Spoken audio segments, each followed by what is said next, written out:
Hello, my name is Brian. I'm with Computer St. Louis. I'm here to take you on a tour of the 3CX mobile app. Here's the app. When I launch it, it's opening to my keypad screen. Before we get started, I just wanted to mention up here in the upper right, so I'm on Wi-Fi right now. Wi-Fi is usually really good for the 3CX mobile app. 3CX likes a strong data connection. So, you'll notice my phone's in airplane mode. That is purely to avoid incoming calls and texts while I am taking you on this tour. 3CX app is going to work fine in airplane mode if you're connected to Wi-Fi. The important thing though is if you're trying to use the 3CX app and you're in a rural area or somewhere with maybe not the greatest cellular signal, you might get great cellular calls, but if you don't have strong data, the 3CX app relies completely on data, and if you don't have a strong data connection, 3CX app is probably not going to work that well. Moving right along, so I'm on the keypad screen. If you dial a call out on this screen, it is going to report your company caller ID. That to me is one of the best features of using the 3CX mobile app. I don't want to give out my personal cell phone number to clients. I love you guys all, but let's be honest, I want to keep my personal life personal. So if you want to do that, using this app is great. You dial out on this, you're going to report your company caller ID. So looking at the buttons along the bottom, the first is the team button. In this view, you should see all of the members of your company, everyone who works with you. You can see the statuses on their extensions. I don't recommend trying to call someone who's already on a call, but based on the way their extension works, you may just go straight into their voicemail.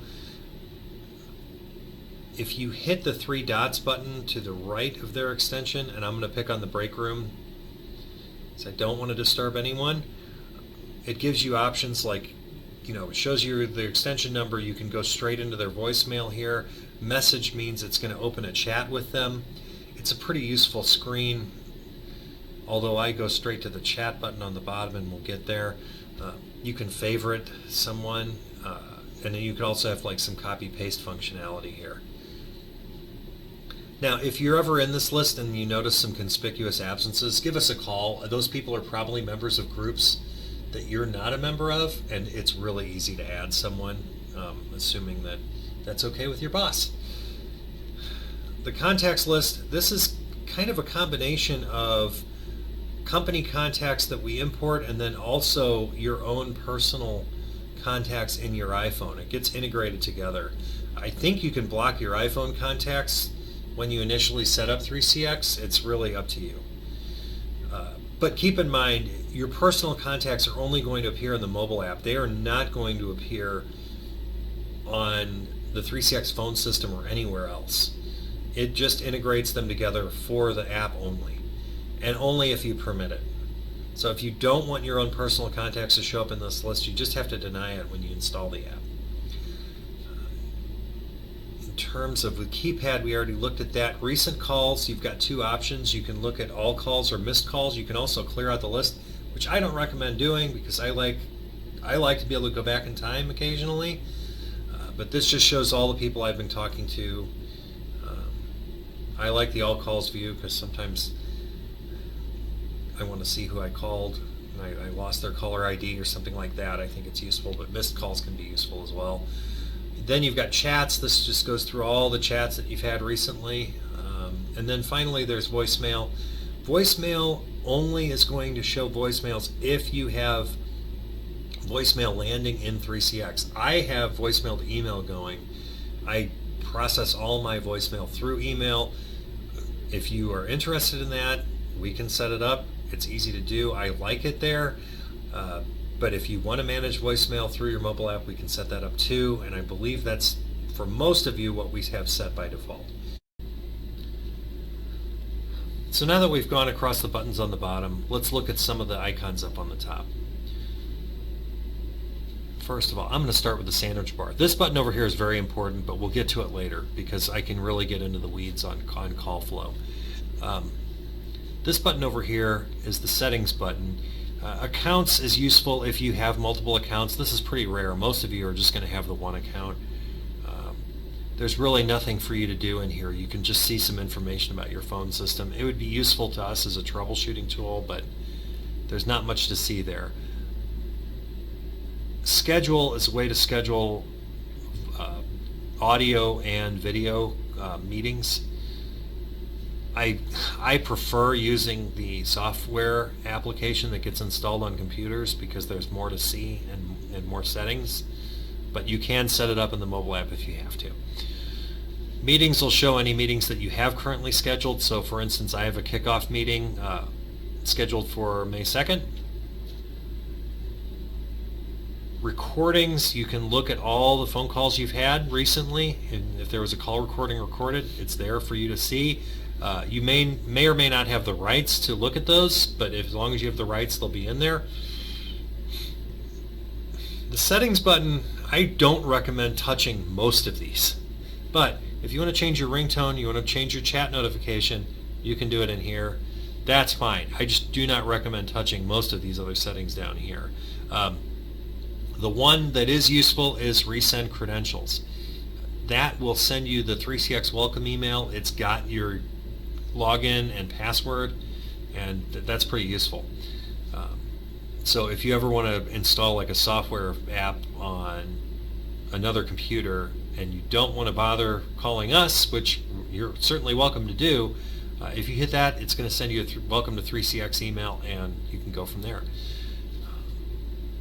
Finally, there's scan QR code. That is very useful if you have just installed 3CX on a new cell phone and you don't have your account provisioned. Then you can go to your 3CX welcome email. We can send that if you don't have one, and there's a QR code on it. You just click this, you aim your phone at that welcome email, and it will provision your 3CX mobile app. And that's that for the settings. So this little blue button here is the call queues. If you click on it, it'll log you out of queues. Most of the time you don't want to do that, but sometimes it might make sense to log out. This green button here, so this is going to be the rest of the presentation, and you can really go deep on this. These are your statuses. So if you change this status, everyone in your company will be able to see it. More importantly, each status has its own call flow. So my available status, it rings my extension for 20 seconds, and then it takes calls and it dumps them into voicemail. And that's how I have my available working. There is a pattern to ringing. It is a 6-second pattern, so keep that in mind. So by virtue of this, people are going to hear, I believe, 3 rings before it goes to voicemail. So it rings for 2 seconds, and then 4-second wait, ring for 2 seconds, 4-second wait. That's how ring patterns work. I did not know that. That's something I learned a couple weeks ago, and I am probably going to reevaluate that no answer timeout, but that should be three full rings, a couple seconds, and then it goes to voicemail. So I have calls going into my voicemail. My voicemail is set. I have voicemail to email set. So, and if you want help setting that up, we can do it. I find it to be very useful. So I have accept multiple calls checked. That means that if I'm in this status and I'm on a call, if someone else calls me, it's going to show up on my phone. It gives me a chance. I've got 20 seconds to take that call. Sometimes it's better to turn that off. I mean, it just depends on how you work. I feel like if I'm not going to take the call, it's almost better to get people to voicemail quicker so I'm not wasting their time. But, it's really up to you. Also, ring my mobile and accept push are two things I would never have both of them checked at the same time.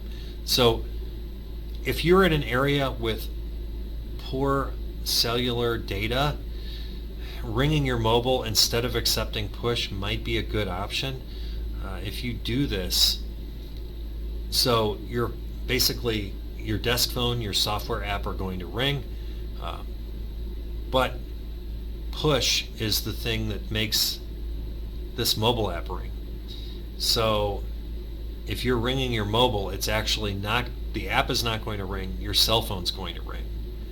And now you could still probably pop open 3CX and see the call coming in and maybe pick up. That's something I would want to test before you actually try to put it in practice. But the downside of this is if it's ringing out to mobile, it's going to publish your company caller ID due to the CAN spam laws and not the actual originator caller ID. That is why I prefer accepting push, because 3CX app is inside the phone system, so you're going to see the original caller ID on that call. Like I said, if you're in an area with poor data coverage, you've got strong cellular but poor data, this might be useful. I do not recommend having both open at the same time, because what will happen is you will get a call coming in on cellular and you will also get a call coming in on your 3CX app, and so then I can't even tell you whether my iPhone is going to pick up, like which inbound call is going to take precedence. I can't tell you how what's going to happen there. It's possible that the 3CX push signal is going to come maybe a couple of seconds after the cellular signal. Maybe it'll come first, and so one will pop up and then the other one's going to pop up over it. I just don't know what the behavior will be. That's why I would definitely not check both boxes at the same time. So back into the status settings, let's look at some of the forwarding options. So we'll play around with remote available. So right now, I don't like that it's 20 seconds. I'm going to drop that down to 8 seconds. Hit apply. Now this is not going to take unless I hit apply again. So now it's set to 8 seconds. That's 2 seconds of ringing, 4 seconds pause, 2 more seconds of ringing, and then 2 more seconds of pausing. Then it's going to go to my mobile. So rebound is set. What rebound does is when it rings my mobile phone, it's going to come in as a regular call on my cell phone. When I pick up, 3CX is going to announce you have a call from, and then it will announce the caller ID. If I take the call, I have to dial 1 to take it. I will pick up, I will be on directly with the person. If I don't dial 1 or I just hang up, it will rebound back into 3CX and it will leave a voicemail in 3CX. If you're like me and you have voicemail to email set, the voicemail will land an email. I will get an email that shows caller ID, and the voicemail is in there as an attachment. I can listen to the voicemail, but the nice thing about voicemail to email is I can forward it to another person at my company and they can help out that person that called me. That's the primary reason I like voicemail to email. I don't like managing voicemail in my phone, in the mobile app, or anywhere else. I like managing it with email because I'm in email a lot. Now, if you uncheck rebound, when it forwards to mobile, that voicemail is landing in your phone and it's only here. It's possible to forward a voicemail out of your phone. It's a lot more difficult, I've found, than just forwarding an email to someone. I prefer setting rebound. I find it to be very useful. But if you don't check rebound, it's going to go out to your mobile and it's going to stay there. And it basically pushes it out of 3CX. Once you answer, the call is in your phone and that's it. So there are other options here. You don't have to just forward to your mobile. You can forward to another extension if you're going on vacation. You can go straight into voicemail. You can forward to an external number, so it may not be the mobile number you have set. You could forward it to some other number like your home phone or something like that. Forwarding to a system extension is going to be like forwarding to a call queue or something like that. And then you could also send a busy signal, which I do not recommend, but it's an option. And that's pretty much that. We really appreciate the chance to serve you. If you have any questions, please call us. We're here all day and all night looking to help our clients out and help them understand how their phone system works. And I've said it many, many times, if you get frustrated about the way calls are flowing, please, please, please call us. There are a lot of ways to configure a 3CX phone system. We have implemented some very interesting call flows, and we are happy to work with them until we get them right and everybody's satisfied. Again, my name is Brian. I'm happy that you sat through this very long presentation. If you have any questions, please give us a call. Thank you very much.